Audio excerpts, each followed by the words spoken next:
Hey, this is GratuiTous. Welcome to Music Production Made Simple, the show that focuses on best practices about music production, which is based on FL Studio. If you're wanting to become the best producer you could be, subscribe and listen weekly. You can also check out my courses, which teach you the principles and basics of music production. They'll get you up and running quickly. In addition, I also have books on Amazon and tons of music on Spotify. Always feel free to hit me up at hi@itsgratuitous.com. So let's get into the episode.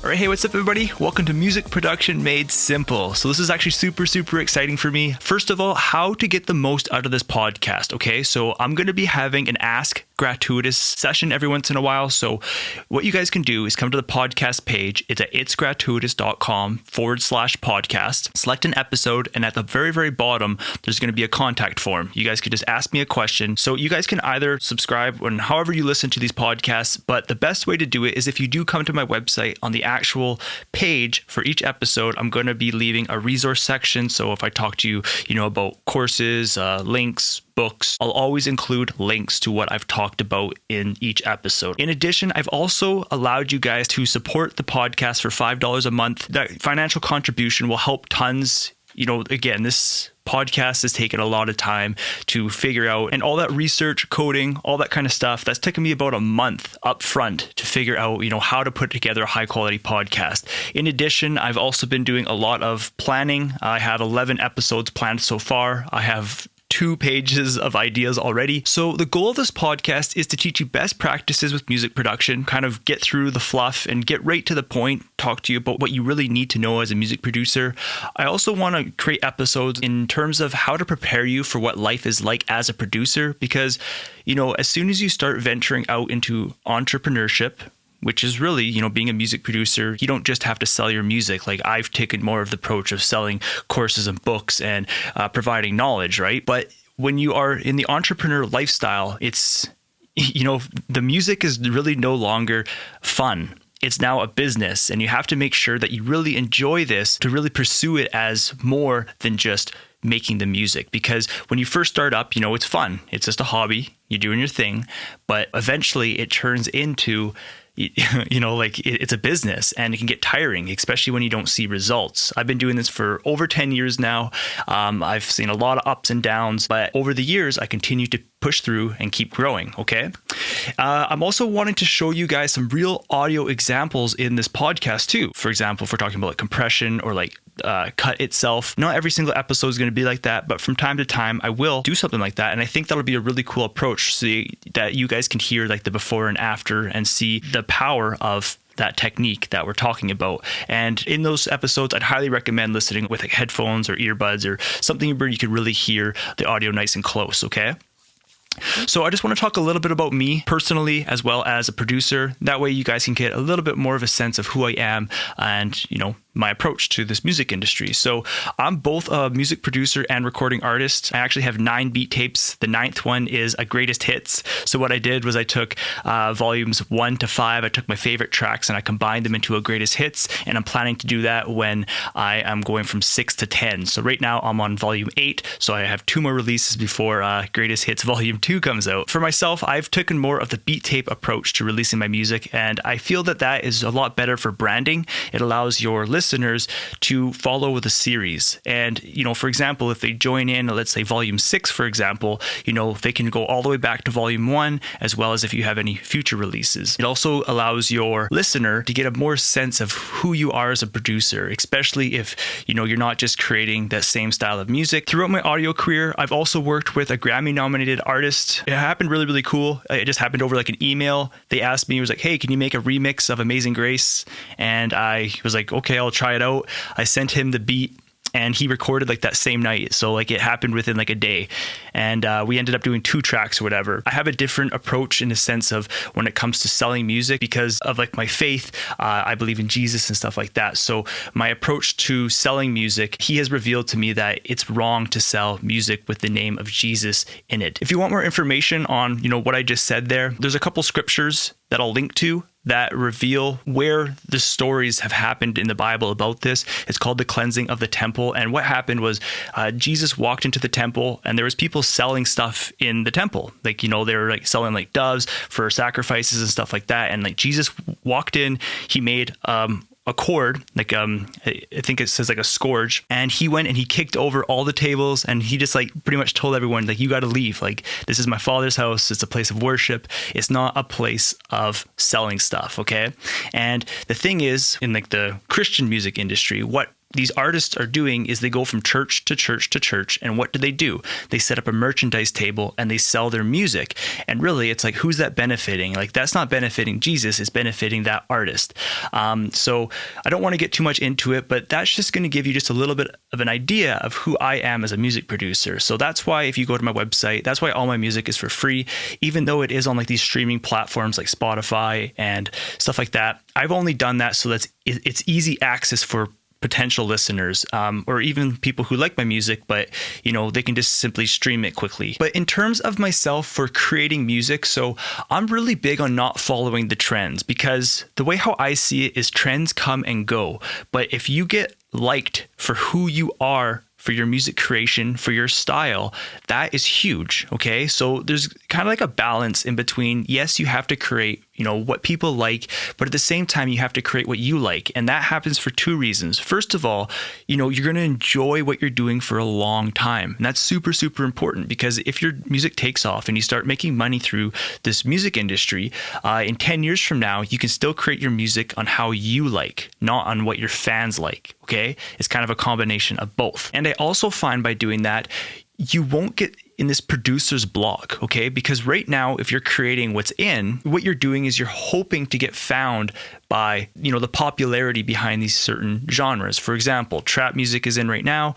I don't like trap music at all. I don't like the sound of the music. I don't like the message that they're portraying. I just don't like it. And I think it's a trend. And I feel that within a couple of years, it's going to be gone. Just like dubstep, right? Look at dubstep. It was huge. It was, it was unreal how big it was.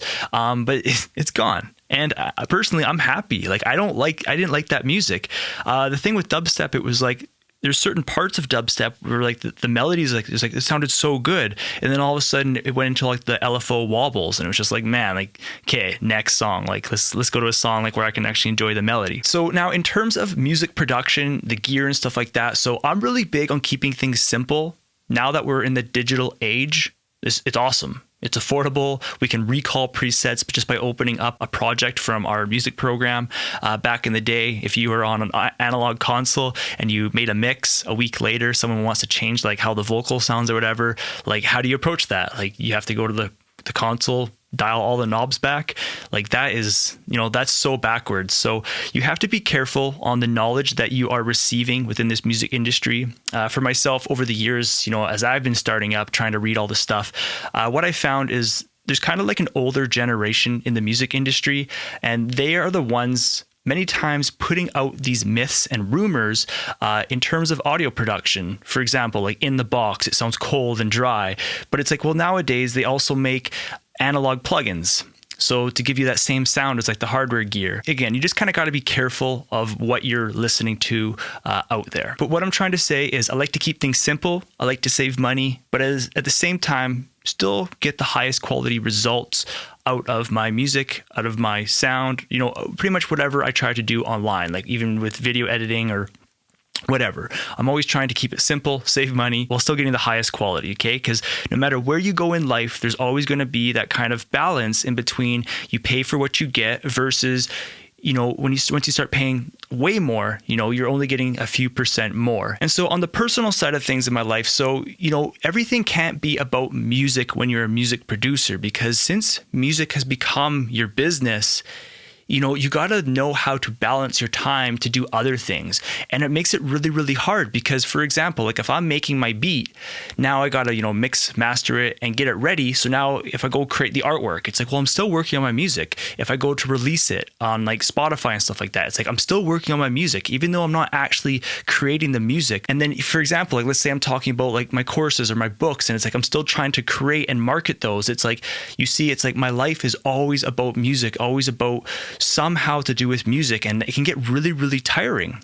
So you have to somehow get different hobbies. And for example, like, I like to skateboard sometimes. So like, I'm not amazing at skateboarding, but it allows me to get out and clear my mind from always sitting in a studio or in front of a computer, or just even always thinking about planning. Like, for example, like I'm saying with this podcast, just the other night, I was sitting there trying to figure out in what order should I put these episodes for you guys to get the most benefit. Because I got to kind of think like for myself, like when I first started, what do I think? Like what path do I want to take you guys so that you guys get the most knowledge and that it's the most effective? And that planning stage is super, super tiring.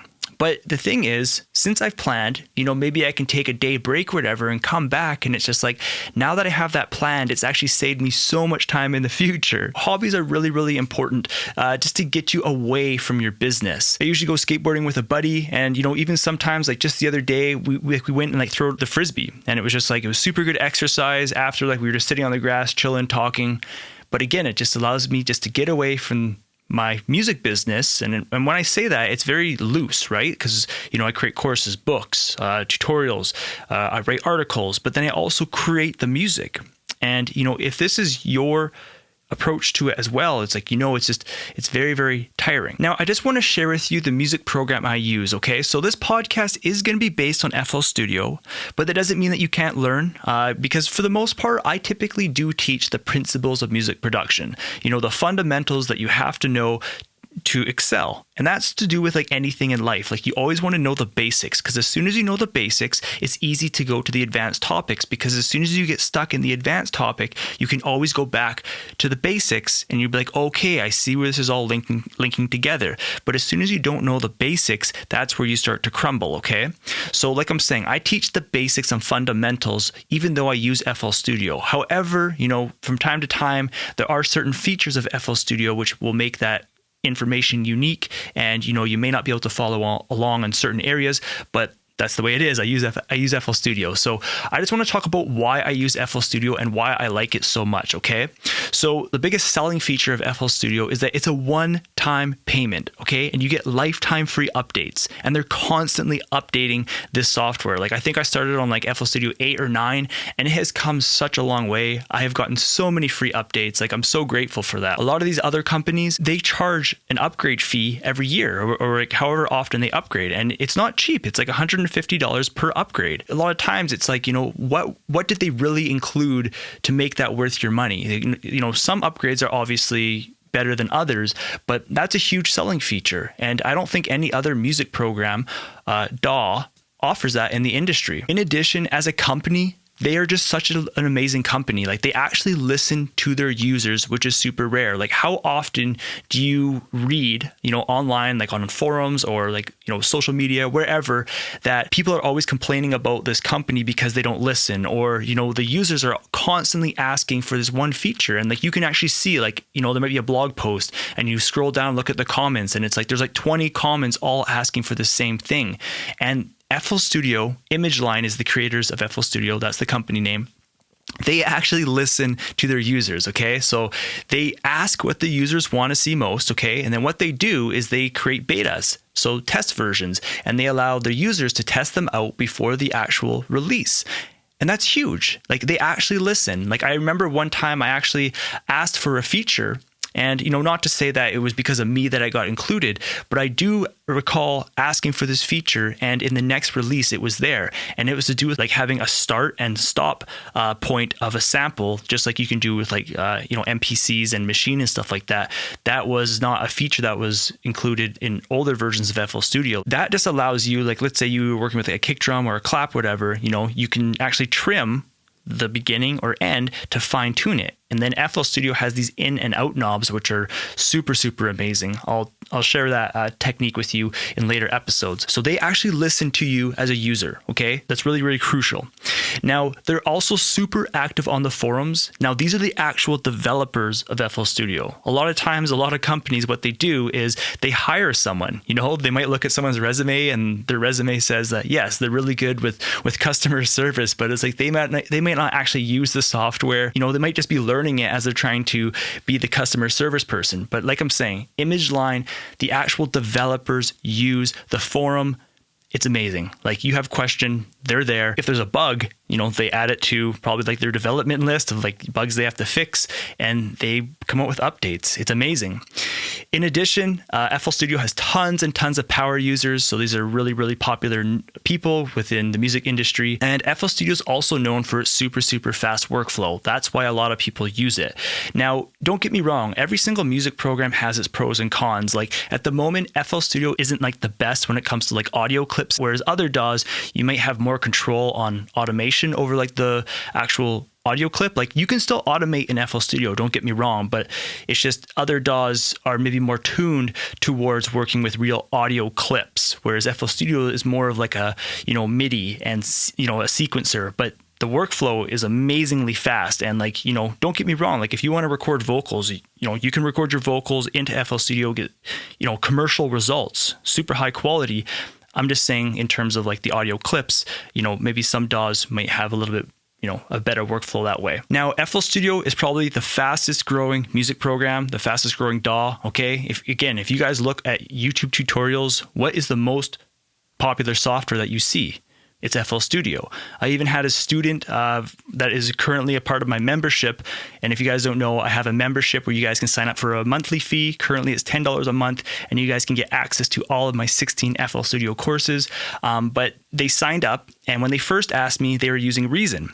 And they said to me, it's like, hey, I use Reason. Do you think that I'll benefit from your courses? Like, do you think that, because I use Reason, I won't be able to learn because it's FL Studio? So 2 weeks later, they ended up emailing me. And what they asked me was, what version of FL Studio should I buy? And they ended up buying FL Studio. I think they bought the Signature edition. That's the edition I recommend if you do buy FL Studio. There's like the Fruity, Producer, and Signature. The Signature is not way more money than the Producer. For the extra price, it's well worth it. The Fruity is not worth your time, okay? It's very, very restrictive. Producer is worth your time. But the reason why I'm saying the Signature is, you're only paying, I'm going to say it's like an extra $100, but the plugins and tools that you get are well worth that money. And again, it's a one-time payment, okay? So other music programs, you have to pay the upgrade fee. FL Studio, it's that one-time payment. So that's why I suggest purchasing the Signature. The All Plugins bundle, I personally wouldn't recommend. I would actually use that money towards buying maybe some third-party plugins like FabFilter or something like that. Like I really like FabFilter plugins over the years. That's what I've mainly used for like EQs and compressors and stuff like that. In addition, so FL Studio, what they've written on their website is they get over 30,000 downloads a day. So that's 10 million downloads a year. Okay, that's amazing. That just goes to show you that FL Studio is so popular. It's constantly growing. And personally, I'm very, very grateful for FL Studio. So I just want to personally say thank you, ImageLine, for providing a platform for me to create my music, build my brand and my business off of. The lifetime free updates is amazing, and I'm sure many other users of FL Studio feel the exact same way. So thanks for tuning in. Again, you guys can subscribe to get these podcasts weekly. The best way to approach it is to come to my actual website. It's GratuiTous.com/podcast. Select the episode, and you guys can check out all like the resources and stuff there. In addition, you guys can use the Ask Gratuitous image. Click that. It's going to bring you down to a contact form at the very bottom of the page and ask me a question. If you guys have questions about music production, want me to answer it, I'll answer it, okay? You guys can also check my courses, books, current studio gear, and stuff like that at itsgratuitous.com/learning. Okay? Super, super simple. If you guys want to support this podcast, it's just $5 a month. You guys will see the button there as well. It helps a lot with all like the planning and just, motivation to keep creating these episodes. If you guys want to cancel, you guys can just email me anytime and I'll cancel your subscription. Okay. So thanks so much for checking out the first episode. This was more of a kind of like a little rant. It was just more of kind of like a little intro, like, what to expect in our future episodes and stuff like that. I have tons and tons of ideas and information, what I want to get across to you. I want to teach you the best practices, how to have a healthy life, being a music producer, while at the same time not following into the trends and making yourself stand out as a music producer and staying original, okay? So I'm Gratuitous. Thank you so much for checking out the first episode, and that's it. Thanks for checking out the episode. If you had any questions, visit itsgratuitous.com/podcast, select an episode, and submit your question at the bottom of the page to the contact form. If you'd like to take my FL Studio courses, see my current studio and podcasting gear, read my books, or are interested in lessons, visit the link itsgratuitous.com/learning. That page will redirect you to more info and resources. I hope the best with your productions. I'm GratuiTous, and I'll see you in the next episode.